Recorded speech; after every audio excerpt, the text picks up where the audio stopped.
Bonsoir et bienvenue. Ce soir, le Grand Talk s'articulera autour des points suivants. Les accidents récurrents sur la fin de l'autoroute. Le gouvernement réagit. En deuxième point, on parlera de l'affaire des gendarmes ivoiriens arrêtés au Burkina Faso. Où en est-on pour les tractations pour leur libération? En troisième point, on recevra avec beaucoup de plaisir Maïmouna Koulibaly, commissaire générale de l'apéro du tourisme. Et Sarah fait son grand retour avec voilà, une belle chronique, la flambée du prix du riz, la souveraineté alimentaire au cœur des débats. Et puis juste un petit mot sur le contentieux électoral, le Conseil d'État qui rejette 17 recours à l'issue de sa deuxième audience. Madame, monsieur, bonsoir et encore bienvenue. André, comment ça va ce soir? Ça va, bonsoir à vous tous, merci d'être avec nous. Vous en êtes bien rendu compte. On parlera politique, on parlera évidemment situation sociale à travers donc, la sécurité routière. On parlera également affaires étrangères à travers nos relations avec un pays ami et frère. L'est-il encore ou les pouvoirs sont-ils encore amis? On en parlera au cours de cette émission. Nos chroniqueurs seront là pour interroger, elle a dit, une promotrice du tourisme ivoirien. Et puis, évidemment, on va parler de ces maladies qui sont parfois congénitales. Est-ce qu'on s'y prend bien? Nous aurons ici même donc une spécialiste de neurochirurgie. La Société ivoirienne de neurochirurgie va nous renseigner sur les précautions à prendre pour éviter un certain nombre de maladies. Quand on a planté tout ça, évidemment, vous le savez, c'est le Grand Talk.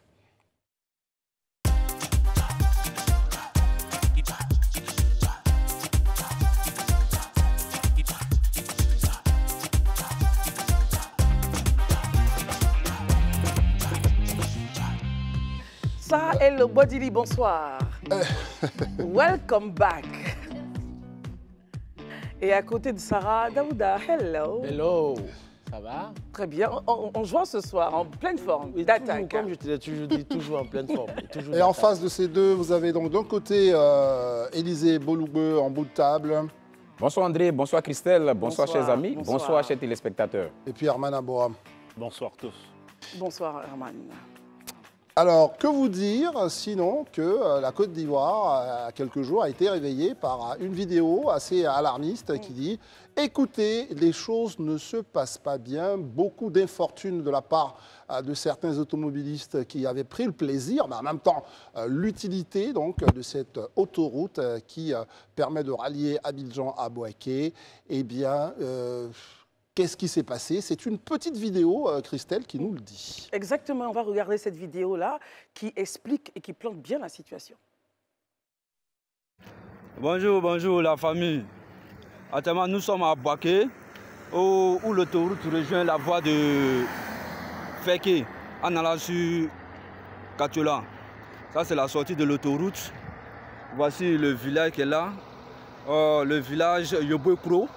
Ça, c'est la voie de Féké et voici l'autoroute. Voici comment l'autoroute se termine. Et voici où les voitures se trouvent. Voici les voitures qui viennent de l'autoroute finissent leurs courses dans les ravins. Voici ça. Actuellement, la nuit d'hier, nous avons pratiquement 7 voitures dans les ravins. Le cri d'alarme a été lancé. A-t-il été entendu? Il semblerait que oui. Les autorités ont réagi très rapidement pour essayer de prendre un ensemble de mesures. Comment nos amis sur ce plateau accueillent justement cette affaire, cette situation entre dénonciation, réaction et, on va dire, règlement du problème? Herman Aboa. Les images sont là. Moi, je crains que peut-être que ce n'est pas de la vie. Je ne sais pas si c'est...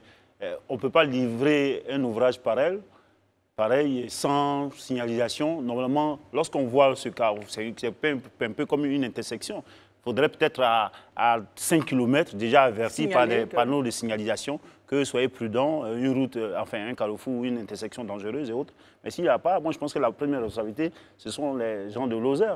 Parce que l'OSER, c'est l'Office de sécurité routière qui a peut-être manqué de mettre, avec le ministère des Transports, manqué de mettre...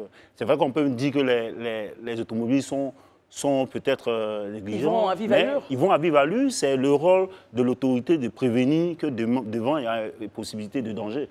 Donc, bon, je pense que maintenant qu'ils prennent... Pourquoi toujours attendre de faire le médecin après la mort? Très bien. Avant d'arriver à Sarah, Élisée, pensez-vous que la voie était fin prête avant livraison? Bon, je pourrais dire que la voie était prête Maintenant, comme je le dis toujours, une infrastructure, un ouvrage, c'est quelque chose qui est amélioratif. C'est-à-dire qu'on peut se rendre compte, quand on l'a livré après, qu'il y a quelques réglages à faire. Et ça, c'est tout naturel. Mais quand on constate cette flambée, je dirais, d'accidents, ça nous montre en réalité qu'il y a eu une faille. Il y a eu une faille. Peut-être que les constructeurs de la route n'ont pas perçu ou bien ont minimisé. Ça pourrait bien susciter une interrogation. Comment des ingénieurs ont pu minimiser ou bien ne pas comprendre? Mais c'est ça aussi la preuve que l'œuvre humaine est imparfaite. C'est déjà bien que les pouvoirs publics aient pris à bras le corps la situation et tentent de le régler. Mais là, j'ai vu tout à l'heure sur un panneau, ils ont dit fin autoroute ralentie à 400 mètres. Sans être un expert vraiment je dirais un ingénieur des ponts et chaussées, vraiment, mettre une pancarte qu'on fait autoroute à 400 mètres pour une allure certaine, ce n'est pas évident. Hein.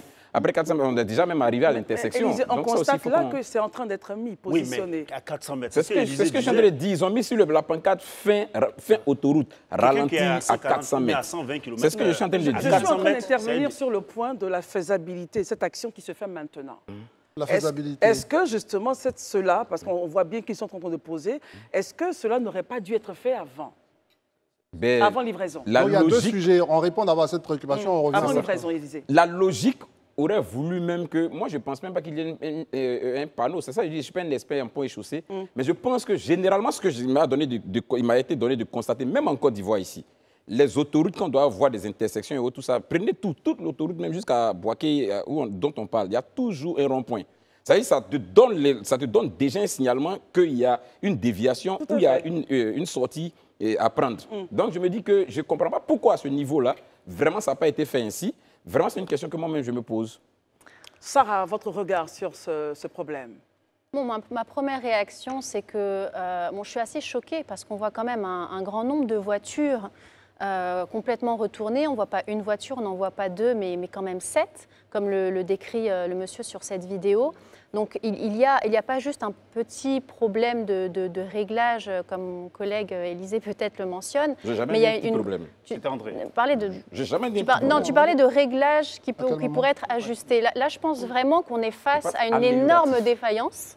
Hein, une grosse défaillance qui, à mon sens, aurait dû être prévue bien à l'avance. Parce avant même livraison, à partir du moment où on livre une autoroute, on doit faire en sorte que la vie et la sécurité des personnes est assurée. Donc il y a une vraie défaillance, un vrai problème de signalisation qu'on essaye tant bien que mal de régler. Mais ce n'est pas sur 400 mètres, effectivement, comme tu le disais, mais c'est sur des kilomètres avant. Sur une autoroute, la limitation de vitesse, peut-être que les gens ne le savent pas, mais c'est 120 km/h pour des véhicules légers, 90 km/h pour des véhicules un peu plus lourds. Donc à cette allure, il faut avertir bien en avant. Et quand on avertit, c'est avec plusieurs panneaux de signalisation, on indique que, même rappeler que la limitation est à 120, et ensuite à 90, et puis ensuite à 50, plusieurs fois, pour qu'il n'y ait pas de surprise. Autrement, quand on est sur autoroute, on est à vive allure, et puis on peut être tout simplement et naturellement surpris quand on arrive à la fin d'une route. Donc il y a une énorme défaillance, une responsabilité à prendre, des choses très vite à régler. Je suis très contente qu'il y ait des autoroutes en Côte d'Ivoire et que les choses se développent à une vitesse extraordinaire. Maintenant, là, on parle de vies qui sont perdues, d'autres qui s'accumulent. Les images sont quand même assez catastrophiques. Il n'y a pas de vie perdue à annoncer. Hein. Vous avez annoncé des morts sur ce... Il me semble, oui. Il me semble.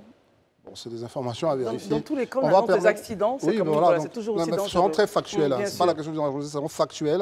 Si on n'a pas d'informations, attention à ce que nous disons. Alors, est-ce que sur ça, vous avez une réaction, Daouda? Est-ce que, selon vous, l'autoroute disposait de toutes les signalisations? On va revenir à la question des signalisations. Bon, en fait, l'idée, moi, je pense que mes prédécesseurs ont déjà parlé des signalisations. Sarah, quand elle a parlé de responsabilité. Mais pour moi, il y a une question de responsabilité partagée. Peut-être que ceux qui ont fait ces routes, même s'ils ont livré ces routes sans signalisation, il y a aussi de la responsabilité des automobilistes eux-mêmes de prendre leur vie en main. Ça aussi, c'est important. Tout à l'heure, tu parlais de 120 km. Pour moi, qui ai ma famille à Boaké, qui a l'habitude d'y aller, c'est 110 pour les véhicules légers. Et généralement, quand on roule à cette allure-là, on a le temps de contrôler sa voiture. C'est 110 sur les nationales. Voilà. Mais ce qui est dramatique dans l'affaire, je pense que la vidéo, il y a plusieurs vidéos qui circulent, même sur des ralentisseurs. Vous avez vu l'allure que les gens prennent pour monter sur des ralentisseurs déjà.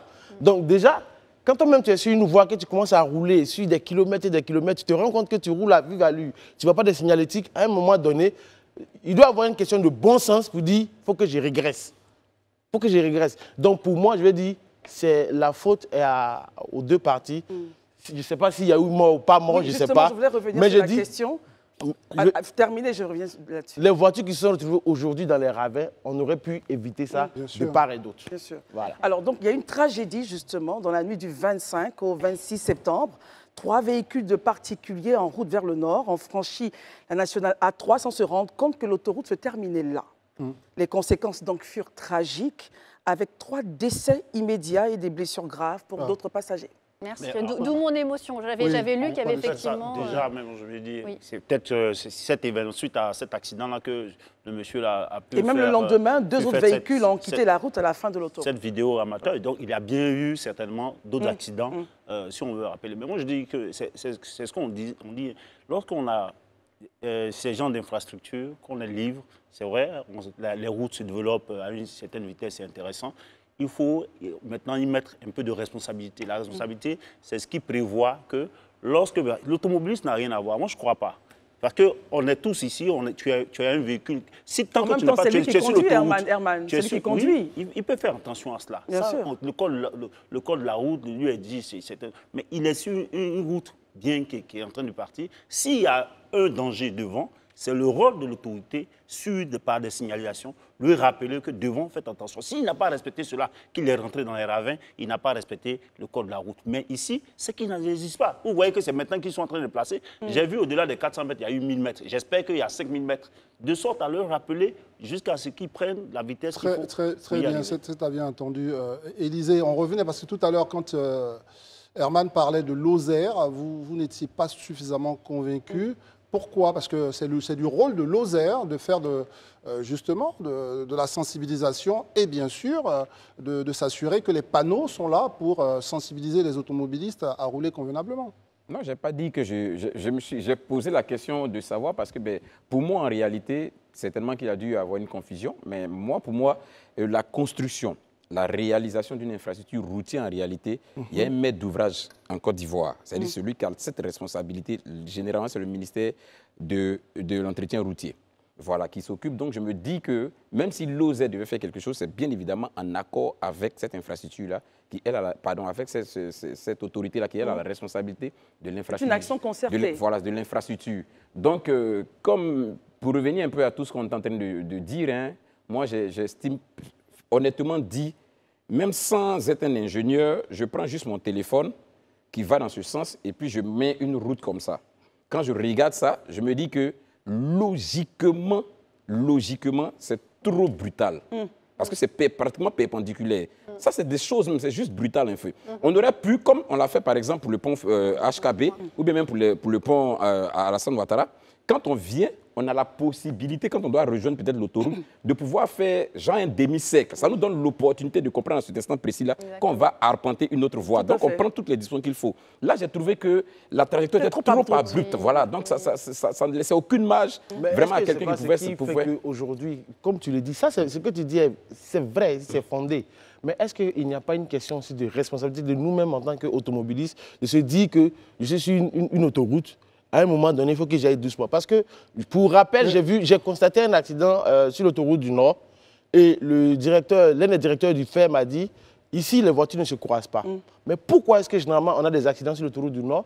Parce que les gens vont tellement à vive allure que finalement, la pneumatique n'est pas au bon niveau, le freinage n'est pas bon. Donc finalement, dès l'instant que tu es à 170, 180, sur une voie de 110, mais toi, en tant qu'être humain, tu ne peux même pas contrôler la voiture. Or, je sais que si tu respectes la limitation, même quand tu sors brusquement sur cette voie perpendiculaire, tu as le temps de contrôler ta voiture. C'est ce que je veux dire. Je n'occulte pas le fait aussi que l'entretien routier ou bien, comme il le dit, Lozère, responsabilité partagée, donc, messieurs. C'est une question de responsabilité partagée. Vous ramenez, Daouda, à travers vos propos, on ramène dos à dos les autorités et puis les automobilistes. Mais Sarah, qui avait parlé tout à l'heure, nous dit clairement.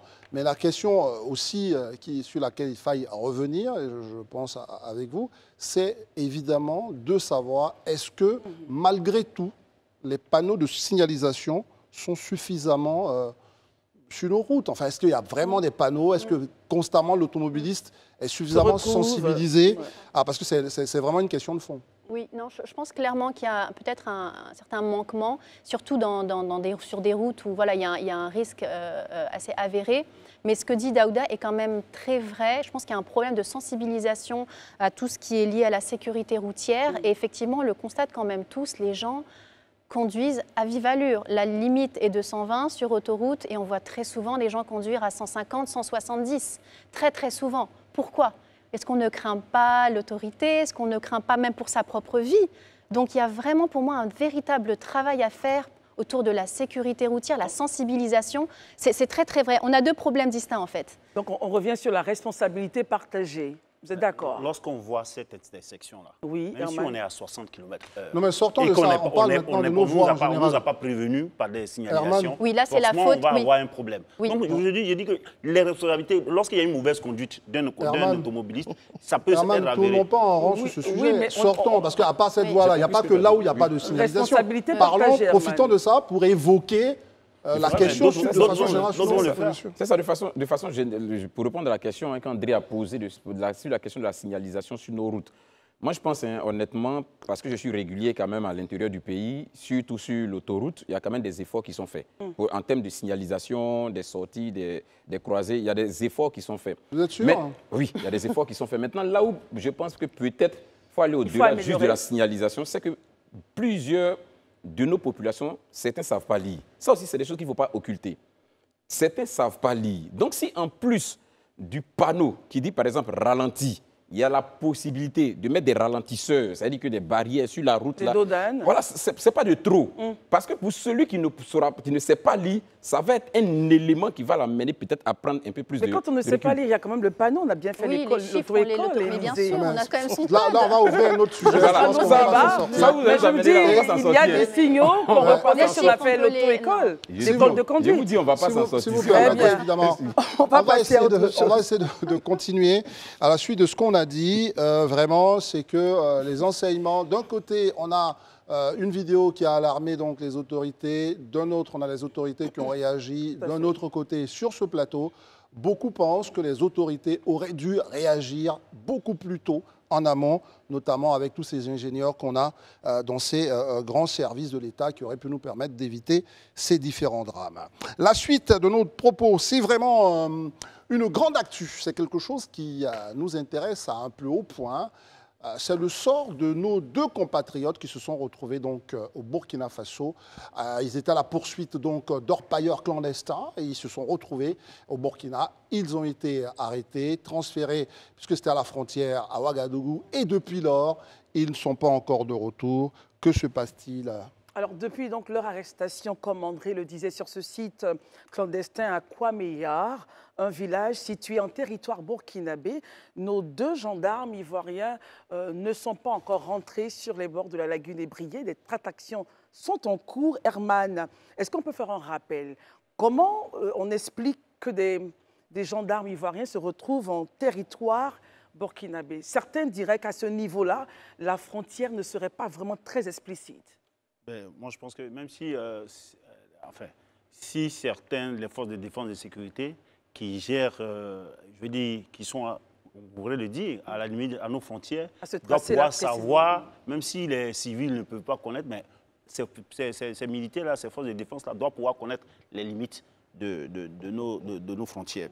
Donc, arriver sur un autre territoire, bon, ça, j'en sais rien, puisque actuellement, c'est un quiproquo entre les différentes forces en présence. Ce que je veux dire, je constate qu'en l'espace de 2 ans, il y a que ce soit des gendarmes, des policiers, des militaires, se retrouvent dans sur un autre territoire.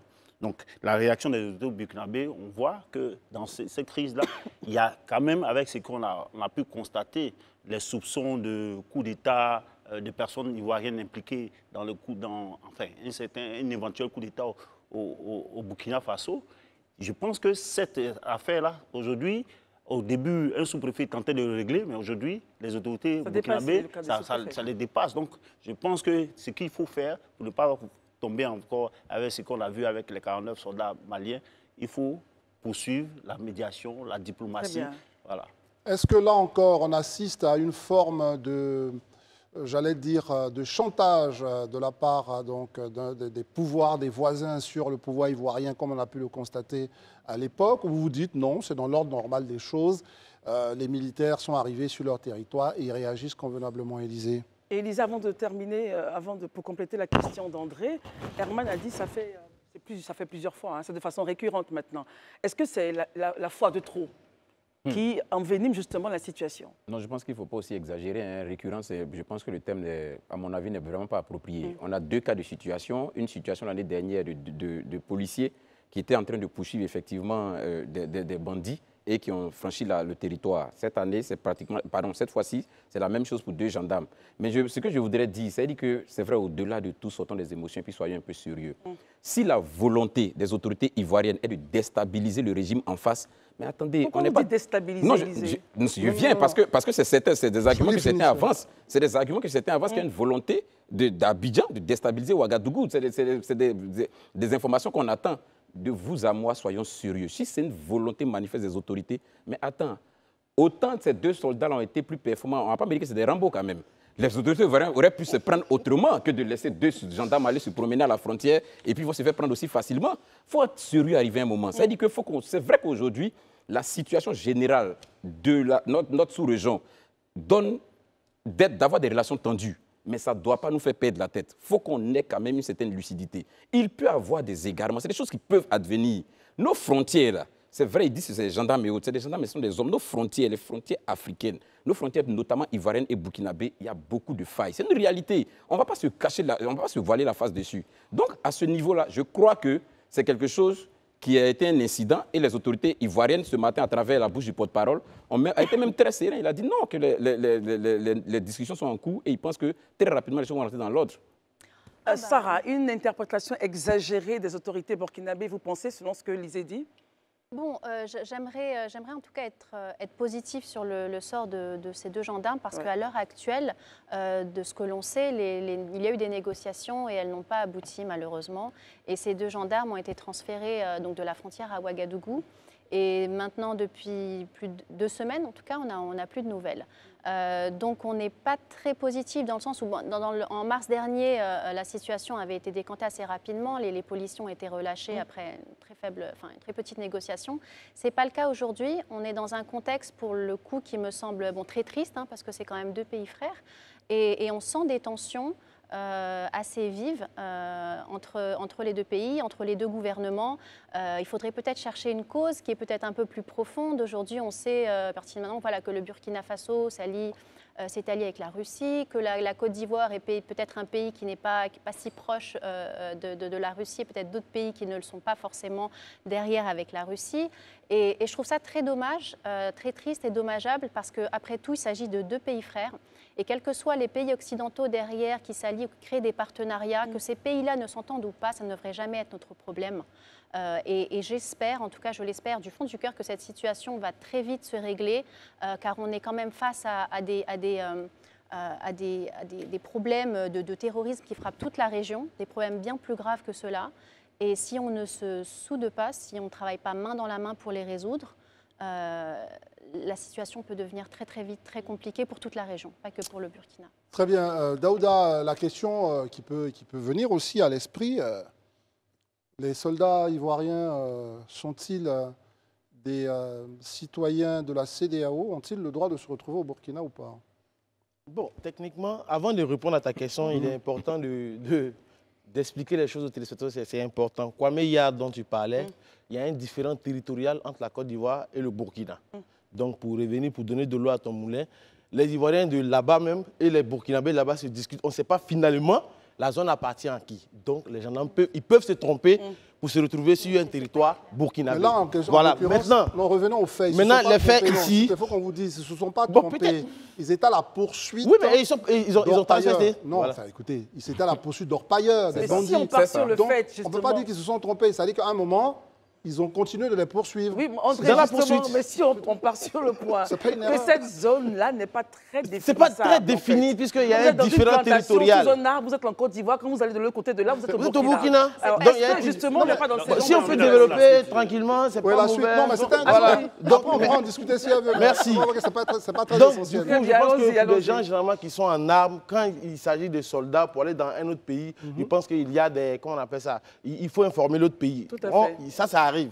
Mais comme ils sont en discussion, selon les points qu'on a lus ça et là, selon le, comment on appelle ça, le confrère même de Jeune Afrique, aujourd'hui, Ouagadougou souhaite qu'il y ait échange entre des gens qui, comment on appelle ça, qui avaient tenté un complot contre Le le 10 capitaine, septembre dernier. le capitaine Traoré. Il voulait que ces personnes qui sont supposément en Côte d'Ivoire, par exemple, je ne sais pas s'ils sont en Côte d'Ivoire ou pas, il veut les avoir et en retour, il va donner nos gendarmes. Moi, je trouve que ce n'est pas intéressant. Chantage ça. honteux. Voilà. C'est un chantage. Et pour moi, je l'estime tout simplement, c'est du terrorisme pur et simple, parce que c'est la méthode des C'est terroristes. pas trop fort, ça? Non, c'est pas. Si je peux terminer mon point, Allez-y, simplement, bien voilà. sûr, mais on peut vous interrompre si on ne comprend pas Oui, bien. Allez-y.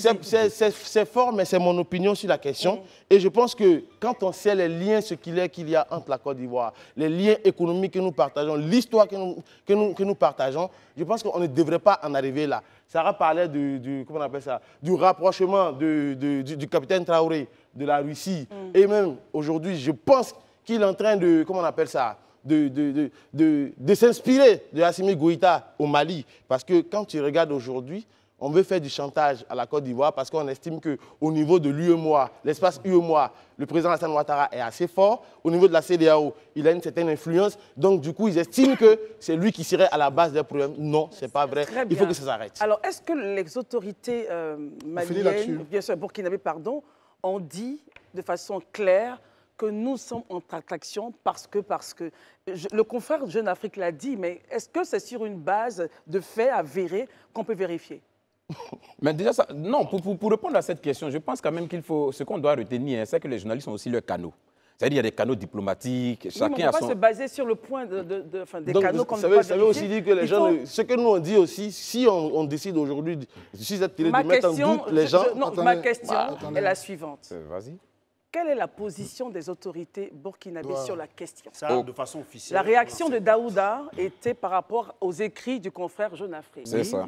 C'est pourquoi Élysée rappelle que personne ici ne peut répondre que de Très façon bien. officielle. Le Burkina dit qu'il nous faut. Mais Mais si, hein, personne ne peut répondre. Moi, je peux répondre. Oui, Ne tu vous en peux. faites pas. Après, Les en tout cas, moi, Burkinabés je ont gardé les soldats. C'est un oui, message. ça, en fait. c'est un message, Voilà, c'est c'est un message. tellement Non, cohérent. c'est pas- Faut pas se voiler la face. Non, non, je ne me vois pas la face. Voilà pourquoi Oui. j'ai pris l'argument d'Élysée pour Oui. dire que nous, en tant que journalistes, si on a des canaux, des ressources qui nous donnent des informations, on le dit, mais sans... Lesquelles informations? C'est la question qu'elle pose Mais aussi. justement, la question qu'elle pose, c'est le confrère, il a cité le confrère, il a fait son travail. Le confrère Jeune Afrique dit que les autorités burkinabées souhaiteraient avoir en Souhaiteraient. Très contrepartie bien.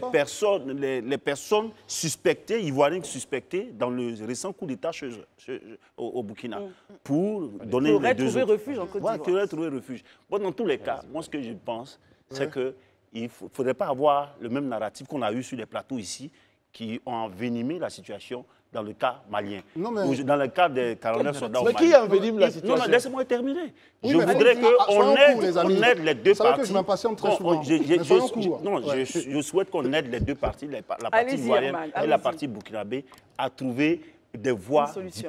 des voies diplomatiques, Oui. une solution. Moi, je veux Et vous non pas relancer dire ici là-dessus, que soyez pas non, long. c'est du terrorisme, Herman, c'est du non, non, chantage, non. c'est du lotage. Ça, on a Il déjà faut dit, qu'on- c'est une il faut- redite. Non, une chose est sûre, Herman, Oui. que vous accusiez les gens qui sont sur les plateaux d'envenimer ou pas d'envenimer, la situation c'est que les deux Ivoiriens Ils sont encore là-bas. sont en prison et vous devez répondre à la question de savoir est-ce que c'est normal qu'ils soient en prison. C'est ça qu'on cherche à savoir. Et donc si on n'arrive pas à répondre à ça, c'est à nous tous. Ça pose un problème fondamental. Élysée. Est-ce qu'on peut y répondre? Qu'est-ce qu'on pense du fait que ces derniers soient en prison? Sont-ils sous le coup d'une violation quelconque qui est punissable par le code pénal, que ce soit au Burkina ou en Côte d'Ivoire? C'est une question. Mais attends, Vous savez, traverser, non, je viens, laissez-moi terminer, je vous donne la parole. Mais tu poses la Traverser question, on a une répondu. frontière, et quand on vous prend, soit vous êtes puni parce que vous n'avez pas le droit d'y être. Donc la question que je vous pose, et vous n'y répondez pas, Je vais répondre. ce sont des citoyens de la Mais CEDEAO. je vais répondre. Des personnes en Ils se armes sont dans les retrouvés dans les accords à moins militaires que ça, dans c'est entre deux oui, pays. oui. quand des personnes en âme doivent venir dans un autre territoire, il faudrait informer l'autre territoire que ces personnes doivent être là. Donc, si par ignorance ou bien par surprise, tu es retrouvé dans nos pays, les autorités vont te prendre et puis faire suivre ce que c'est une interprétation ou vous appuyez sur quoi? Mais la question, moi, je vous demande d'avoir juste des sources. Ce n'est pas une interprétation. Je te dis que lorsque dans deux pays, qu'il y a des gendarmes qui sont ici, qui se retrouvent dans un autre pays, il faudrait bien qu'avant qu'ils ne soient là-bas, les autorités de l'autre pays. Préciser très rapidement, en fait, ce que tu dis n'est pas totalement faux. Mais ce qui est vrai, c'est que lorsque dans leur course-poursuite, ils se sont retrouvés à Kwameya, le préfet de la région, le sous-préfet de la région a commencé à faire des tractations pour discuter. Donc, si la Côte d'Ivoire n'était pas dans une posture de négociation, de discussion, c'est des choses, on n'a pas besoin de poursuivre cela. Mais justement, quand on poursuit et que malgré la discussion... Non, tu fais quoi? Tu t'en vas les prendre pour revenir? Herman, permettez qu'il termine. Oui, pardon, terminez, Élisée, je vous non, il a dit l'essentiel de ce qu'il voulait dire. Non, c'est bon, permettez-moi, Élisée, de clôturer ce sujet avant qu'on reçoive notre invité. Non, je pense que je réagis à ce que Herman a dit tout à l'heure quand il parlait de non, il ne faut pas avoir les mêmes narratifs et tout ça. Je pense qu'il faut sortir de cette voie-là. C'est le droit de nous, Ivoiriens, quand on estime à un certain moment que nos frères sont victimes d'une situation qui, à notre sens, ne devrait pas arriver à ce niveau, de pouvoir le dire, de dire qu'on estime que vraiment ce n'est pas normal. Nos frères, là, ils sont partis, ils peuvent s'être trompés, et arriver là-bas. C'est normal. Nous-mêmes, si sur notre sol-là, des Burkinabés viennent en tenue et qu'ils n'ont pas de mandat, la première réaction qu'on va faire, ce serait de les arrêter. Maintenant, on va interroger la hiérarchie. Parce qu'il y a des coopérations qui existent entre les deux pays. N'oubliez pas qu'on a le TAC, le traité d'amitié et de coopération entre le Burkina et la Côte d'Ivoire. C'est vrai que c'est en veilleuse à cause de ces nombreux coups d'État. À cause de ces nombreux coups d'État qui existent depuis des nombreux coups d'État qu'on a connus depuis quelques années. Mais le peuple ivoirien et le peuple burkinabé ont toujours partagé vraiment des liens de fraternité. Ce n'est pas pour des raisons, je dirais, politico-politiciennes. On va oublier ce qui a toujours caractérisé nos peuples. Donc aujourd'hui, là, moi, solennellement sur ce plateau, je dis aux autorités burkinabées, c'est votre droit d'avoir arrêté les militaires parce qu'ils sont rentrés sans mandat. Mais parce que vous êtes burkinabés, que nous, on est ivoiriens, ayez cette amabilité-là de remettre ce soldat-là au pouvoir ivoirien. Et sans négocier. S'il vous plaît, merci Élisée. Non, ce sont des avis que chacun émet. Mais je vous donne rendez-vous à une prochaine émission pour que vous puissiez chercher est-ce qu'il y a une restriction, et vous dites ça, c'est votre interprétation, à la libre circulation des citoyens de la CEDEAO. Je pense qu'il n'y en a aucune. Vous pouvez vérifier. On va lever un débat. Nous pouvons lever un débat, mais je vous dis, cherchons pour la prochaine émission. Il n'y a aucune, les citoyens de la CEDEAO, il n'y a aucune restriction. Mais les gendarmes, c'est des militaires. Vraiment, on vous dit de trouver une émission. À l'émission, voilà, chercher l'information, parce qu'il n'y a pas de restriction à la circulation. Il y a plutôt un devoir d'information. Voilà, ce n'est pas la même chose. Donc, c'est les éléments qu'on devrait prendre dans notre analyse. Il n'est pas interdit. Et les policiers ivoiriens, comme burkinabés, comme ghanéens, ils se retrouvent toujours dans les territoires et vice-versa. Bien sûr, c'est normal, on traverse la frontière pour parler à d'autres, etc. Voilà, donc ce qui a lieu ici de faire, moi je pense, cherchons... Il y a un devoir d'information. Donc ça c'est déjà bon. Pour que vous le compreniez, il n'y a pas d'interdiction. Donc ça a manqué, ça a manqué dans le cas qu'on présente, non? Mais on poursuit des bandits. Donc, vous pouvez m'expliquer à quel moment vous informez l'armée burkinabé? Mais enfin, à un moment, c'est une question de logique. Je pense qu'on va clore la... André, on va fermer la page. Souvent, j'ai bien envie de te dire de t'asseoir là. Non, mais c'est pas peu importe. On vous donne une information. À un moment, on peut s'échanger des informations. Mais il a le droit aussi de te poser des questions. Si tu comprends pas, il y a un traité de la libre circulation dans la CEDEAO. Cherchons à savoir quelles sont les restrictions. C'est tout, c'est la question qu'on vous ouvre. Vous discutez sur un truc qui n'est... Voilà, discutons. On va recevoir notre invité, mesdames, messieurs, qui va évidemment nous parler de brassage entre les peuples, puisqu'on parle de tourisme. Elle est avec nous pour que nous puissions en savoir un peu plus sur son projet d'apéro tourisme qui, cette saison, va se déplacer du côté donc, de Saint-Péroux. Madame Maïmouna Koulibaly, bonsoir. Bonsoir, merci madame. D'être avec nous. Merci, c'est moi qui vous remercie. Vous êtes commissaire général de l'apéro du tourisme. Alors, qu'est-ce que c'est? Alors, Apéro Tourisme 225, c'est un cadre de rencontre et d'échange entre les acteurs du tourisme en Côte d'Ivoire sur plusieurs thématiques et dans le but de promouvoir et de contribuer de façon innovante à la recherche de solutions. Alors, la question intéressante qu'on pourrait aussi soulever sur l'apéro tourisme, jusque-là, comment vous avez senti l'intérêt des Ivoiriens à leur tourisme? Est-ce que vraiment de plus en plus ils s'intéressent aux régions de la Côte d'Ivoire, ils vont visiter, ils prennent plaisir? Tourisme national. Comment vous sentez ça? Bien entendu, il faut dire que quelquefois, malheur bon, avec la Covid-19, nous avons remarqué que les Ivoiriens avaient envie de visiter d'autres choses au-delà de l'international, on va dire. Donc, ils se sont juste rabattus sur leur pays, qui est un magnifique pays d'ailleurs. Donc, ça a boosté le tourisme intérieur, il faut le dire. Les hôteliers, les acteurs du tourisme, de toute l'industrie d'ailleurs, de l'intérieur du pays, en parlent et c'est une réalité. Les hôtels sont bondés tous les week-ends et par les Ivoiriens. Élisée, une question. OK.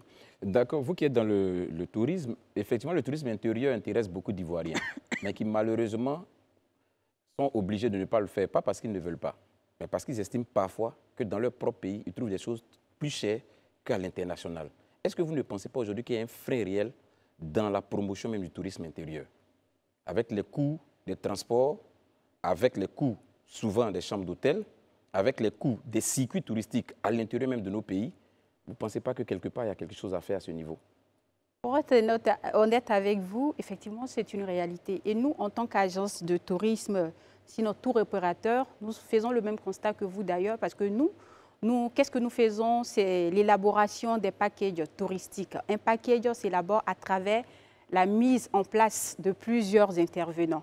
Alors, nous avons les hôteliers, nous avons le loueur de véhicules, nous avons les restaurateurs. Quand tu fais le cumul de tout, les guides touristiques et tout ça, merci. Et quand vous faites le cumul de tout ça et que vous devez encore ajouter votre marge en tant qu'agence, effectivement, c'est des coûts très honorés. Mais je pense que l'État de Côte d'Ivoire en est conscient aujourd'hui et je sais que dans les années à venir, ça va changer parce que nous sommes en train de partir vers une destination qui est de devenir en fait une nation touristique. Au-delà de son objectif, quelles sont les articulations de l'apéro tourisme de Saint-Martin? Au-delà des objectifs, comme je le disais tantôt, c'est un cadre d'abord de rencontre et ensuite un cadre d'échange. Donc, quand nous nous rencontrons et que nous échangeons, c'est pour trouver des solutions. Les grandes articulations, d'abord, il faut savoir que c'est un panel à discussion. Il y a bien une thématique qui est définie en amont. Et au-delà de cela, vu que nous partons maintenant à l'intérieur de la Côte d'Ivoire, nous essayons d'explorer d'autres choses, comme aller au contact de la population locale, qui est celle-là même qui est garant véritablement d'une expérience touristique réussie. Donc nous avons initié la sensibilisation de cette population-là, et surtout pour San Pedro qui approche à grands pas déjà, où la thématique, permettez-moi de rappeler la thématique de San Pedro, qui est quelle stratégie de valorisation et de promotion des baies de la région de San Pedro. Nous ne pouvons pas tenir ce panel-là sans aller dans un village qui abrite une baie. Déjà, pourquoi San Pedro, Madame Coulibaly? San Pedro, parce que vous savez que, comme je le disais tout à l'heure, la Côte d'Ivoire est belle. Et nous avons de grandes régions touristiques et San Pedro aujourd'hui en fait partie. Donc cette année, nous avons décidé d'aller au contact de la population locale, c'est-à-dire à l'intérieur du pays, parce que l'année dernière, c'était 6 éditions à Abidjan. Et l'expérience de Korogo, qui était la 7e édition, bien évidemment, nous a montré qu'il y avait des choses à faire à l'intérieur du pays. Donc nous sommes allés bien évidemment vers San Pedro pour promouvoir ces baies-là, parce que quand on dit San Pedro, il y a plusieurs choses qui défilent dans l'esprit, mais il fallait trouver en fait un produit d'appel touristique. C'est pourquoi nous nous sommes penchés sur les baies de San Pedro. Justement, oui, je serais curieuse de connaître les offres en fait, que vous proposez au sein de votre entreprise. Est-ce que vous incluez, en plus du trajet, le coût du trajet, des hôtels, des séjours en hôtel? Enfin, quels sont vos... Le contenu du package? Oui, le contenu du package, comme je le disais tout à l'heure, c'est un package de voyage, tout inclus. Donc, vous avez l'hôtel. Vous avez d'abord le billet d'avion qui vous permet d'accéder en tout cas à la région que vous désirez visiter. Et vous avez également la navette aéroport-hôtel, vous avez la chambre d'hôtel, vous avez la restauration et ensuite vous avez les guides touristiques qui vous permettent en fait de rallier les différents sites touristiques pour en faire un circuit. D'accord, donc c'est juste all-inclusive. Oui, c'est all-inclusive. S'il vous plaît, là tout à l'heure quand vous parliez, vous avez évoqué comme moyen de transport l'avion. Oui. Vous n'entrevoyez pas de prendre la route. Moi, j'ai une très belle région. Quand vous prenez la route d'Abidjan jusqu'au Tonkwi, vous voyez de merveilleuses choses. Est-ce que ça ne vous dit pas de pouvoir utiliser cette voie? Effectivement, nous avons des packages. On attend la signalisation. Toujours, nous avons 2 packages. Donc, le client a le choix d'opter pour un package en avion ou d'opter pour un package par la route. Et pendant combien de temps? Pendant combien de temps par votre projet sur San Pedro pour le client? Pour le client. Je paie votre package, je Oui. passe combien de temps à San Pedro? La durée du séjour. C'est La un durée week-end, du séjour. c'est-à-dire aller le 6, qui est un vendredi, et revenu le dimanche. 3 le 8. jours, on va Oui, dire. donc 3 Revenons jours. sur, 2 nuits. évidemment, l'aspect scientifique. Je sais pas, vous avez une question, Daouda? Non, je voulais juste savoir c'est quoi les innovations de cette 8e. Les innovations. Les innovations de cette 8e, il faut dire que nous avons à San Pedro, je ne vais pas dire la plus grande, mais l'une des universités en Côte d'Ivoire, sinon la seule pour l'instant, qui forme sur les métiers du tourisme. Ah, très bien. Donc, en termes d'innovation, cette année, nous avons essayé d'associer, d'intégrer les étudiants de cette université-là dans l'organisation pratique même de l'événement, afin de les confronter aux réalités qui les attendent, bien entendu, après les bancs.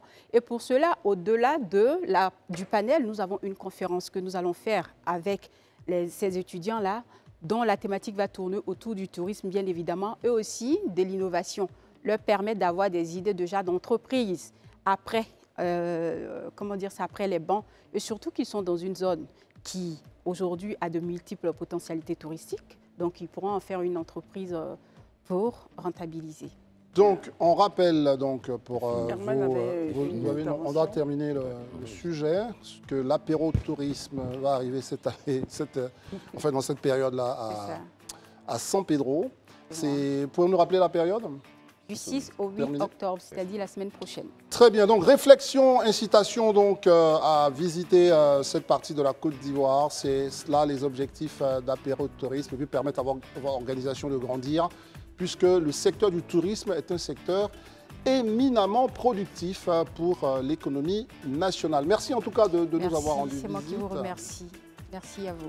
Et à très très bientôt. Vous pouvez rester là en notre compagnie encore. On va marquer juste une pause, Christelle. Oui, c'est la pause info et on se retrouve juste après. À tout à l'heure. Avouez que vous étiez pressé de nous revoir, tellement les débats ici sont houleux et que même parfois, il y a un peu de mauvaise foi, il y a un peu de situations qui ne vous plaisent pas. Mais vous savez, ce sont des hommes qui sont ici. Ils sont ce qu'ils sont. En tout cas, merci d'être avec nous tous les soirs, du lundi au vendredi. Nous essayons de faire en sorte que le seul moyen pour vous de régler vos différends, c'est par la parole, par les idées, par l'argumentation. Et nous sommes très heureux, Christelle et moi, de diriger ces amis.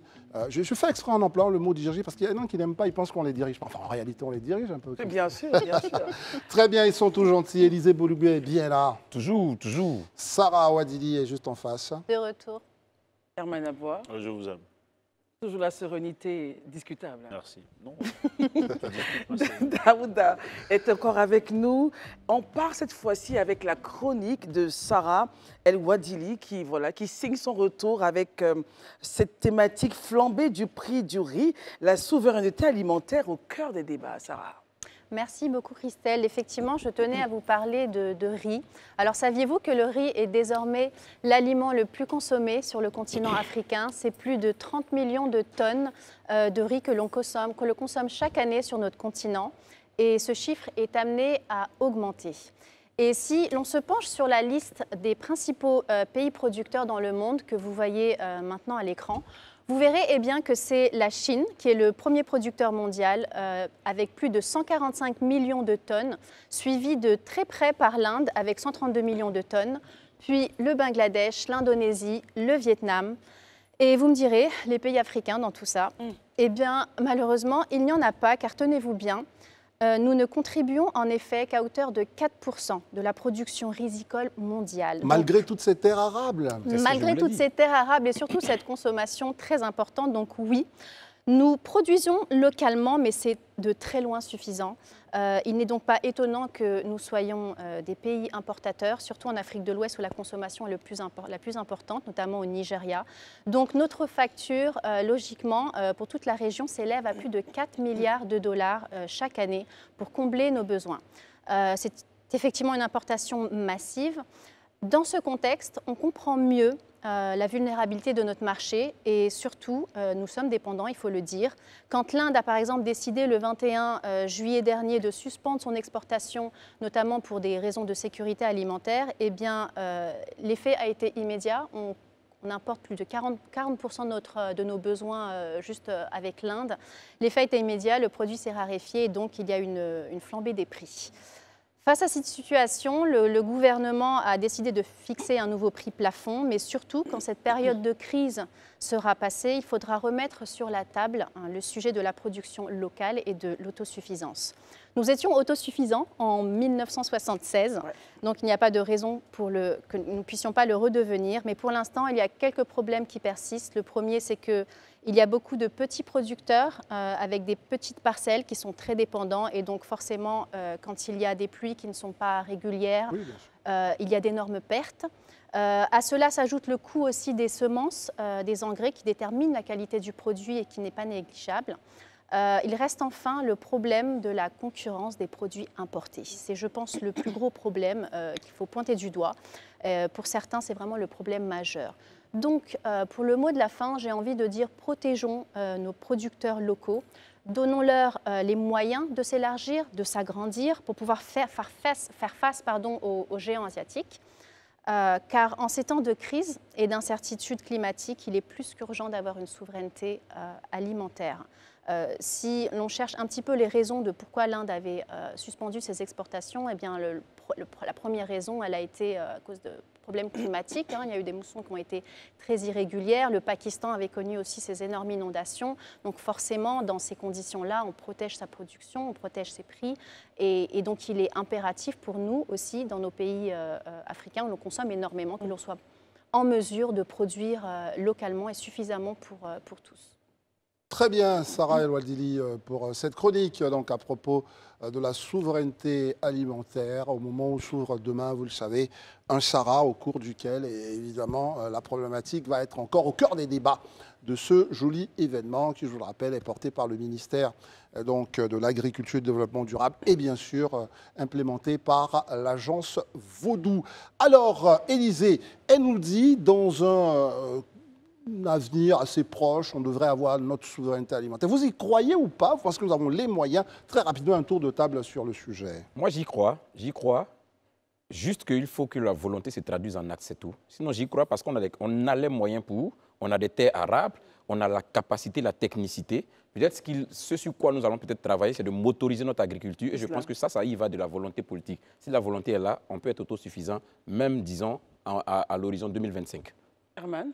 Moi, je pense que c'est un impératif. Il ne s'agit pas seulement d'y croire, ça doit être un impératif. C'est une urgence. Et puis, voilà, quand on voit quand même des efforts, je dis, aujourd'hui, lorsque le gouvernement ivoirien tape sur une production interne de riz à environ 1 400 000 tonnes, donc je vais dire qu'on peut y arriver.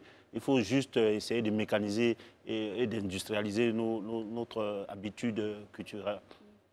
Ça fait depuis plusieurs années, même les années 70, donc au moment où la Côte d'Ivoire est en période phase, qu'on parle de mécanisation de notre agriculture, d'industrialisation, enfin, ça ressemble à un serpent de mer. Là, non, pas forcément. Je pense que toi-même, tu en parlais tout à l'heure. Et là, il y a quelques jours, on recevait le commissaire général du Sahara. Je pense que le gouvernement est à pied d'œuvre. Ils savent aujourd'hui qu'il est urgent, il est même impératif de le faire. D'où la création d'un aquapole à Bouaké pour cela. Parce qu'aujourd'hui, notre plus grosse problématique en Côte d'Ivoire, c'est qu'on a des cours d'eau, des fleuves, qu'on appelle ça, des lacs qu'on n'utilise pas. Et tu parlais de terre arabe. Je pense qu'aujourd'hui, ils en sont conscients.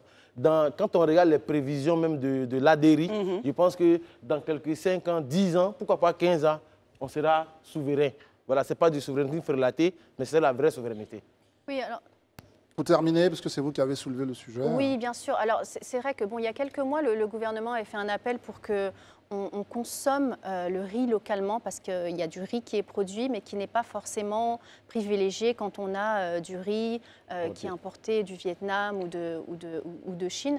Mais le problème, il se situe aussi au niveau du prix, qui est beaucoup plus compétitif. Une personne va regarder aussi son pouvoir d'achat. Elle ne va pas juste favoriser l'achat local parce que c'est mieux. Donc, il y a des efforts, je pense, aussi à faire en termes de coûts de production pour que nos producteurs locaux soient compétitifs avec ces produits qui viennent de l'étranger. Très bien, merci Sarah, merci les amis pour ce tour sur la question de la souveraineté alimentaire et le coût du riz en Côte d'Ivoire.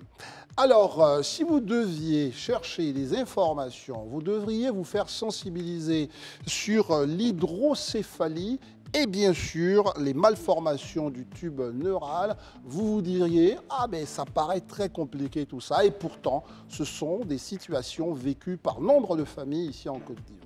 Nous avons voulu en parler aujourd'hui, et pour ce faire, nous recevrons donc une spécialiste de la Société ivoirienne de neurochirurgie. En l'occurrence, madame, le professeur Espérance Broalé qui arrive maintenant.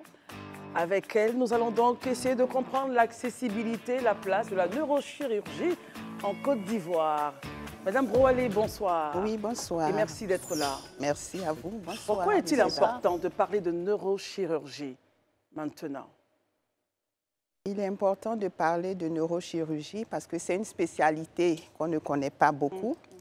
Et il y a de nombreux enfants, bon, ici on parle des enfants parce qu'on parle de l'hydrocéphalie, de nombreuses pathologies qui sont prises en charge. Il est important de faire connaître à la population que cette spécialité existe bel et bien et que nous pouvons prendre en charge les malades qui ont des cas de neurochirurgie. Et c'est très important d'en parler parce que très souvent, le légendaire africain associe ces maladies-là à des choses assez, à de la sorcellerie ou des enfants qui seraient maudits dès la naissance et qu'il faudrait donc traiter autrement. Et vous nous dites que ces maladies-là sont des pathologies et qu'elles peuvent être traitées ici en Côte d'Ivoire. Oui, bien sûr. Effectivement, ce sont des pathologies. La plupart des pathologies neurologiques sont considérées comme des tabous, surtout quand ça touche ces enfants, ces malformations-là. Et il est important de faire savoir à la population que ce sont des maladies donc, qui peuvent être prises en charge à l'hôpital et traitées. Et nous sommes là en Côte d'Ivoire. Ça existe, la spécialité. Très rapidement, une courte réponse sur le nombre de spécialistes de cette nature-là. C'est vrai qu'on ne va jamais régler si on n'a pas le nombre, c'est pas grave. Mais est-ce que vous êtes, par rapport au ratio de notre population, vous êtes à un nombre qui vous paraît peu ou pas du tout satisfaisant?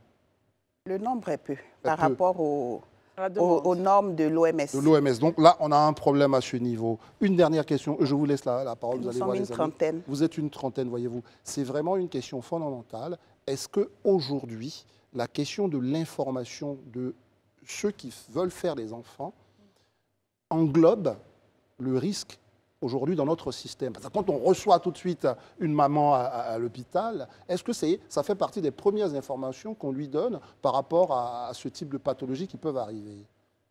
Non, pas forcément. Pas forcément. Donc notre système en a grandement besoin. Après, une question, professeur Broalé. D'abord, félicitations, parce que vous êtes la première femme agrégée, ivoirienne agrégée en neurosciences, en neurochirurgie. C'est déjà très bien, en anatomie également. Mais moi, ce que je voulais savoir, de façon simple, pour un citoyen lambda qui est chez lui à la maison actuellement, qu'est-ce que c'est que l'hydrocéphalie et quelles en sont les causes? Et puis, bien, quelle ampleur en Côte d'Ivoire ici? Est-ce que c'est génétique, ceci, cela? Pour adresser ce problème-là. D'accord, merci. L'hydrocéphalie, pour être simple, dans l'hydrocéphalie, on a hydro et tête. Donc, communément, ça touche aussi l'adulte. Je parle plus des enfants parce que ça touche plus les enfants que les adultes. Mais ça touche aussi l'adulte. Dans le cerveau, il y a du liquide qui se forme, qui se crée et qui s'évacue. À un moment donné, ce circuit-là ne se fait pas et le liquide reste stocké dans ce qu'on appelle des ventricules. Chez les enfants, c'est plus patent parce que ça fait grossir la tête. Et ça donne ce qu'on appelle une macrocéphalie, donc une grosse tête. Les causes sont multiples. Il y a des causes génétiques, donc malformatives. Malformatives, c'est quand, au cours de la grossesse, il y a un événement qui se produit qui entraîne ces maladies. Mais il y a des causes aussi acquises, notamment la principale cause chez nous, c'est la méningite.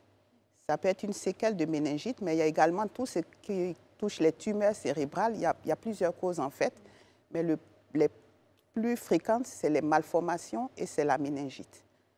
Et comment on traite du coup ces maladies quand on les détecte? Est-ce qu'il faut une opération nécessairement ou est-ce qu'il y a des traitements? C'est une opération. Une opération. Souvent, c'est une opération. Là, j'ai parlé de l'hydrocéphalie, mais on parle également du spina bifida, qui est une autre malformation qui va toucher très tôt le développement du cerveau dès le premier mois de la grossesse.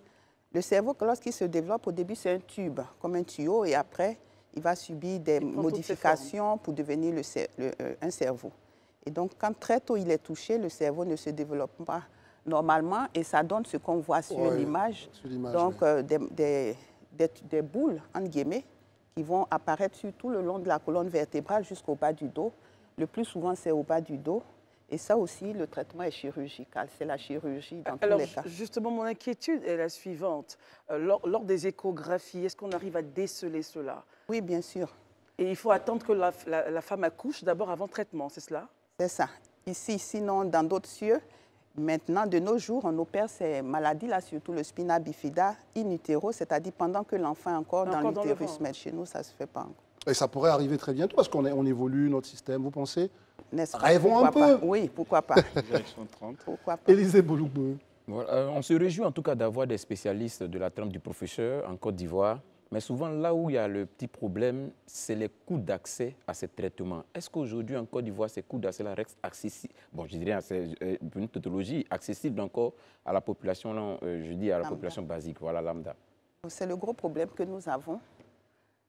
C'est des pathologies dont la neurochirurgie même est une spécialité qui est coûteuse en général, parce que ça demande un plateau technique assez développé.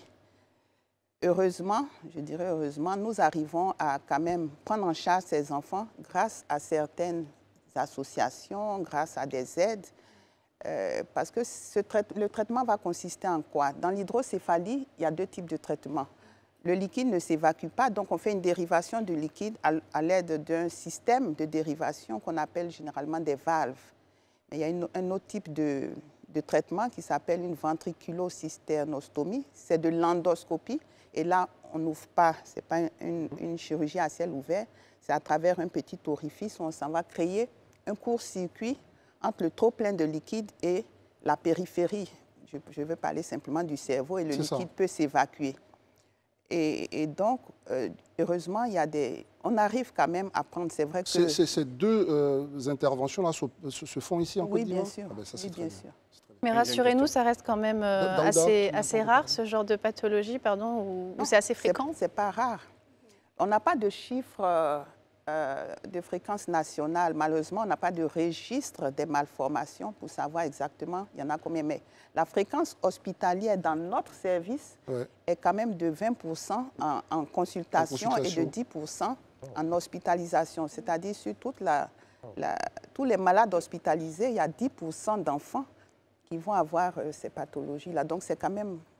Oui, et donc quand elle pose la question comme ça, on va revenir sur la question de la rareté. Du coup, d'un point de vue médical, est-ce qu'on peut dire que c'est une maladie rare, pas dans le sens de la rareté de la maladie, mais dans le sens du traitement et de la recherche? Est-ce qu'aujourd'hui, il y a beaucoup de choses qui se font? Non, pas du tout. Il y a beaucoup de choses qui se font. Ouais. Ce n'est pas du tout rare. Il y a plein de... Il y a la Fédération internationale pour l'hydrocéphalie et le spina bifida. Il y a beaucoup de recherches qui se font sur cette pathologie. Très bien. Daouda? Ok, merci beaucoup. Professeur, vous avez parlé tout à l'heure des associations qui aident les familles pour qu'on puisse se prendre en charge, puisque c'est assez coûteux. Donc, moi, ce que je veux savoir, c'est que comment se fait la prise en charge? Supposons que je me mets à la place de la maman qui est à la maison, qui a son enfant qui souffre de ça. Elle veut entrer en contact avec l'association. Comment se fait le parcours client, en fait, pour pouvoir arriver à un neurochirurgien? Pour arriver à un neurochirurgien, en général, on passe par un généraliste, mais comme c'est des enfants, c'est par le pédiatre. Et le pédiatre, lorsqu'il va suspecter la maladie, va orienter l'enfant vers le neurochirurgien. Chez l'enfant, la suspicion, le spina bifida, c'est facile, parce que dès la naissance, l'enfant va naître avec sa malformation. La boule dans le bas du dos, ou bien plus haut, dans le dos en tout cas. C'est facile. Et donc, immédiatement, l'enfant est orienté vers la neurochirurgie. Par contre, pour l'hydrocéphalie, c'est le pédiatre, en mesurant le pourtour du crâne, à l'aide d'un mètre ruban simplement, il va déceler parce qu'il y a une courbe de valeur normale, il va déceler lorsque la courbe est débordée vers le haut, qu'il y a une augmentation du volume du crâne et il pourra adresser l'enfant au spécialiste. Très bien. En fait, l'idée pour moi, en fait, c'est que là, je vois Association Espérance Hope. C'est bien ça. Bien maintenant, moi, je suis papa, j'ai mon enfant qui a ça, et je vais entrer en contact avec l'association Espérance Hope. Ouais. Comment le process se fait concrètement pour la prise en charge de mon enfant? D'accord. Il y a des contacts. Il y a des contacts. Parce que l'association a été créée à l'intérieur même du service de neurochirurgie. Très bien. L'association, donc, au départ, quand nous étions encore au CHU de Yopougon, c'était un peu plus simple. Mais depuis que c'est délocalisé, c'est vrai que c'est un peu compliqué. Et là, vous êtes où nous sommes le service Abidjan. Oui, le service Abidjan est à l'hôpital du Pont, à Trècheville. Il y a également un service à Lachma, hôpital militaire. Il y a un service à l'hôpital Moscati à Yamoussoukro. Un autre service au CHU de Bouaké. Au niveau de la région nord et les régions est et ouest de notre pays, est-ce que vous couvrez ces régions-là? Pour le moment, oui, la société couvre, les malades descendent dans ce que j'ai cité, mais actuellement, le ministère, le gouvernement est en train d'ouvrir, c'est un projet très proche, imminent, d'ouvrir des services à Korogo, à Mans, à San Pedro et Bondoukou. Moi, la question, est-ce que les unités de neurochirurgie, vous avez parlé des services de ces centres de santé, notamment les CHU, sont dotés totalement de plateaux techniques qui peuvent prendre en charge de façon complète ou totale ces malades-là? Elle a parlé de certains et d'autres qui partent. Non, j'ai dit totalement. Okay. Ma question est... Oui, totalement. En tout cas, il y a le minimum pour faire... En tout cas, ces opérations, ça se fait. Mais je ne dirais pas que les services sont dotés totalement lorsqu'on veut couvrir toute la neurochirurgie. C'est en train de se faire.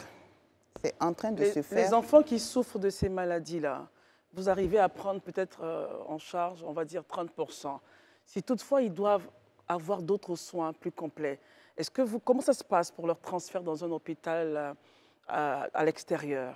À l'extérieur du pays? À l'extérieur, c'est-à-dire en Europe. Ils sont recommandés? Est-ce qu'ils sont recommandés? Ils ont voilà, de quoi payer les frais? Pour ces pathologies-là, non, on les prend en charge ici. Sauf ceux qui veulent aller ailleurs. Très bien. On les oriente.